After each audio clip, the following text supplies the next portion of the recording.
آدم علیہ السلام جو ابوالبشر ہیں اور پوری انسانیت کے باپ ہیں، اللہ نے جب انہیں پیدا فرمایا تو ان کی پشت سے پوری انسانیت کو بھی پیدا فرمایا اور ان کے سامنے پیش کیا۔ حضرت آدم نے جب اپنے بچوں پہ نگاہ دوڑائی تو کوئی اندھا نظر آیا، کوئی لولا لنگڑا نظر آیا، کوئی فقیر نظر آیا، کوئی مالدار نظر آیا، کوئی عالم نظر آیا تو کوئی نبی نظر آیا۔ تو حضرت آدم علیہ السلام جن میں اللہ نے باپ کی شفقت رکھی ہوئی تھی، اللہ سے ہم کلام ہوئے، اے میرے رب لولا سویت بین عبادک، تو نے اپنے ان بندوں کو ایک ہی جیسا برابر پیدا کیوں نہیں فرمایا؟ ان میں کوئی اندھا ہے، کوئی لولا ہے، کوئی پاؤں والا ہے، کوئی حسین ہے، کوئی کالا ہے، کوئی امیر ہے، کوئی فقیر ہے۔ تو اللہ سبحانہ و تعالی نے حضرت آدم علیہ السلام سے فرمایا انی احببت ان اشکرا، کہ میں یہ چاہتا ہوں کہ اے آدم یہ تیرے بیٹے میرا شکریہ ادا کریں، یہ میرے شکر کے اندر آ جائیں، اس لیے میں نے ان کو مختلف گروہوں اور طبقوں کے اندر تقسیم کیا ہے۔ دیکھیں اگر کوئی انسان کسی لنگڑے کو دیکھے گا تو اس کو پاؤں کی قدر و قیمت سمجھ آئے گی، اگر کوئی انسان اندھوں کو دیکھے گا تو اس کو پھر اس کی بینائی اور آنکھوں کی قدر و منزلت سمجھ آئے گی اور وہ اللہ کا شکر ادا کرے گا۔ آج کے اس مصروف ترین دور میں اگر ہم انسانیت پہ نظر ڈالتے ہیں تو مایوسی اور اس کے علاوہ ڈپریشن اور پریشانیاں اس معاشرے کا حصہ بنتی چلی جا رہی ہیں۔ اس کی وجہ کیا ہے؟ اس کی آسان ترین وجہ یہ ہے کہ ہم اپنے خالق اور مالک سے دور ہو گئے ہیں۔ ہم نے اپنے رویوں کو اللہ سے توڑ کے غیر اللہ کی طرف منسوب کر لیا ہے۔ ہمیں اللہ سے امیدیں رکھنی چاہیے تھیں اور ہم اپنی امیدوں کو غیر اللہ کے ساتھ وابستہ کیے ہوئے ہیں۔ ہمیں اللہ کے قریب ہونا تھا، ہم اللہ سے دور ہوتے چلے گئے ہیں۔ اللہ سبحانہ و تعالی قرآن پاک کے اندر ارشاد فرماتے ہیں اے ایمان لانے والو، کیا تم یہ بھول گئے ہو کہ ہم تمہیں آزمائیں گے نہیں؟ وَلَنَبْلُوَنَّكُمْ بِشَيْءٍ مِّنَ الْخَوْفِ وَالْجُوعِ وَنَقْصٍ مِّنَ الْأَمْوَالِ وَالْأَنفُسِ وَالثَّمَرَاتِ۔ سبحان اللہ، اللہ سبحانہ و تعالی فرماتے ہیں ہم اپنے بندوں کو آزماتے ہیں، کبھی بھوک سے آزماتے ہیں، کبھی خوف سے آزماتے ہیں، کبھی مال دے کے آزماتے ہیں اور کبھی مال لے کے آزماتے ہیں۔ یہ دنیا دارالعمل ہے، یہ دنیا دارالعمل ہے۔ ہم نے اس دنیا کے اندر امتحان دینے ہیں، یہ امتحان کی جگہ ہے اور اللہ سبحانہ و تعالی اپنے بندوں کو آزماتے ہیں، مال دے کے آزماتے ہیں کہ اللہ نے مال دیا ہے، اب یہ مال پا کے اللہ کے دروازے پہ آتا ہے یا نہیں آتا، یہ اللہ سے مانگتا ہے یا نہیں مانگتا، یہ اللہ کا شکریہ ادا کرتا ہے کہ نہیں کرتا۔ پھر ہم جب مال پاتے ہیں تو آج انسان اہل مال بن کے سرکش ہو جاتا ہے، وہ اپنے رب کو بھول جاتا ہے، وہ اپنے رب کا شکریہ ادا کرنا بھول جاتا ہے، وہ اپنے رب سے دور ہو جاتا ہے، گناہوں اور غلطیوں کے اندر مبتلا ہو جاتا ہے اور سرکش ہو جاتا ہے۔ پھر اللہ سبحانہ و تعالی اس انسان سے مال لے کے اس کو غربت میں دھکیل کے اس کو احساس دلاتے ہیں کہ تمہیں کسی نے مال دیا تھا، تم نے اس کا شکریہ ادا نہیں کیا۔ پھر یہ انسان جب مصیبت میں مبتلا ہوتا ہے، جب مشکلات اس کو گھیرتی ہیں، جب یہ غموں کے اندر پڑتا ہے تو پھر اپنے رب کو یاد کرتا ہے، پھر اپنے رب کے ساتھ مناجات کرتا ہے، پھر اپنے رب کو راضی کرنے کی کوشش کرتا ہے۔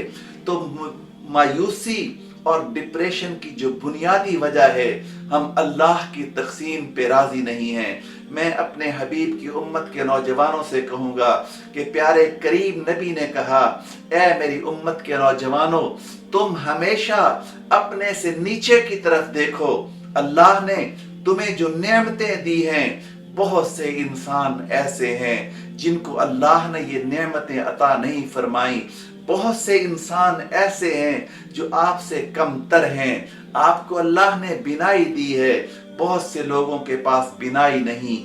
آپ کو اللہ نے صحت دی ہے، آپ بہت سے لوگوں کو دیکھیں گے جو صحت کی نعمت سے محروم ہیں۔ تو ہمیشہ جب آپ اپنے سے نیچے کی طرف دیکھیں گے تو پھر آپ کی زبان پہ اللہ کا شکر آئے گا، اور جب اللہ آپ کو کوئی غم اور مصیبت دے دے تو پھر اللہ کہتے ہیں یہ میری بھیجی ہوئی مصیبت ہے، یہ میرے دیے ہوئے غم ہیں، تم ان پہ صبر کرو۔ اور جب تم اللہ کے دیے ہوئے غموں پہ صبر کرو گے تو پھر اللہ ان دیے ہوئے غموں کے بدلے آپ کو اللہ درجات عطا فرمائیں گے، اور پھر آپ کو اللہ اپنے مقبول بندوں کے اندر شامل فرمائیں گے۔ اللہ آپ کو صابرین کے ساتھ شامل فرمائیں گے، اور پھر اللہ آپ سے محبت کریں گے۔ جب اللہ کسی سے محبت کرتے ہیں تو آسمان پہ اعلان کیا جاتا ہے، اے آسمان والو، اللہ نے فلاں انسان کو اپنا محبوب بنا لیا ہے۔ پھر حضرت جبرائیل امین فرشتوں سے کہتے ہیں، اے نورانی فرشتوں، تم بھی اللہ کے اس نیک بندے کے ساتھ محبت کرو۔ اور پھر آسمان و زمین کے اندر یہ اعلان کیا جاتا ہے، اور اللہ کے نیک بندوں کی محبت پوری کائنات کی محبت کے اندر ڈال دی جاتی ہے۔ تو ہم جیسے جیسے اللہ سے دور ہوتے چلے جاتے ہیں، ہمیں محرومیاں اور ہمیں ناکامیاں ہمارا سامنا کرتی ہیں، اور پھر ہم مایوسیوں کے اندر مبتلا ہوتے ہیں، اور پھر اللہ کا جب ہم شکر نہیں کرتے تو ہمیں غم گھیر لیتے ہیں۔ غموں سے نجات کا ایک ہی ذریعہ ہے۔ قرآن کہتا ہے، دنیا والوں، تم نے دولت اور جائیداد کے اندر، کوٹھیوں اور بنگلوں کے اندر، پیسوں کے اندر اطمینان کو تلاش کیا ہے۔ الا بذکر اللہ تطمئن القلوب، اللہ کے ذکر کے اندر ہی تمہارے دلوں کا سکون ہے، اللہ کے ذکر کے اندر ہی تمہارے غموں کا مداوع ہے۔ ہم اللہ کی طرف پلٹیں، وہ دروازے کھول کے بیٹھا ہوا ہے اور وہ کہہ رہا ہے، اس کے دربار سے آواز لگانے والے آواز لگا رہے ہیں کہ اللہ کی طرف پلٹو، اللہ کی طرف پلٹو۔ اللہ کا در کھلا ہوا ہے اور اللہ دینے کے لیے تیار بیٹھے ہیں۔ جناب نبی کریم صلی اللہ علیہ وسلم کی زندگی کو ہم جب دیکھتے ہیں تو جناب رسالت امام صلی اللہ علیہ وسلم کو جب کوئی پریشانی، جب کوئی مصیبت لاحق ہوتی تو آپ اللہ کے دروازے پہ آتے اور اللہ سے مانگتے۔ حضرت ابن عباس رضی اللہ عنہ ارشاد فرماتے ہیں کہ میں نے رسول اللہ صلی اللہ علیہ وسلم کو دیکھا، جب بھی آپ کو بے چینی کی کیفیت ہوتی تو آپ فوراً اللہ کے سامنے اپنے ہاتھ کو اٹھا لیتے اور یہ کہتے، لا الہ الا اللہ العرش الحلیم، لا الہ الا اللہ رب العرش العظیم، لا الہ الا اللہ رب السماوات ورب الارض ورب الکریم۔ یہ کتنی خوبصورت دعا ہے۔ حضرت امام بخاری نے اس کو نقل کیا ہے کہ رسول اللہ بے چینی کی حالت کے اندر اس دعا کو بار بار پڑھتے۔ اور حضرت ابو دردہ رضی اللہ عنہ فرماتے ہیں، امام ابو داؤد نے اس روایت کو نقل کیا ہے، حضرت ابو دردہ رضی اللہ عنہ کہتے ہیں، اگر کوئی انسان صبح کے وقت اس دعا کو پڑھ لے تو رسول اللہ صلی اللہ علیہ وسلم نے فرمایا، اللہ سبحانہ و تعالی اس کے دنیا اور آخرت کے تمام غموں کی حفاظت اپنے ذمے لے لیتے ہیں۔ فرمایا، تم کہو، حسبی اللہ لا الہ الا ہو علیہ توکلت وہو رب العرش العظیم 7 مرات، کہ 7 مرتبہ اگر آپ محبت کے ساتھ، یقین کے ساتھ، اللہ پہ توکل کرتے ہوئے، اللہ پہ بھروسہ کرتے ہوئے اگر آپ صبح کے ٹائم پہ آپ اس دعا کو پڑھ لیتے ہیں تو اللہ سبحانہ و تعالی دنیا اور آخرت کے تمام غموں کی حفاظت آپ سے فرمائیں گے۔ تو ہمیں چاہیے کہ ہم اپنے غموں سے نجات کے لیے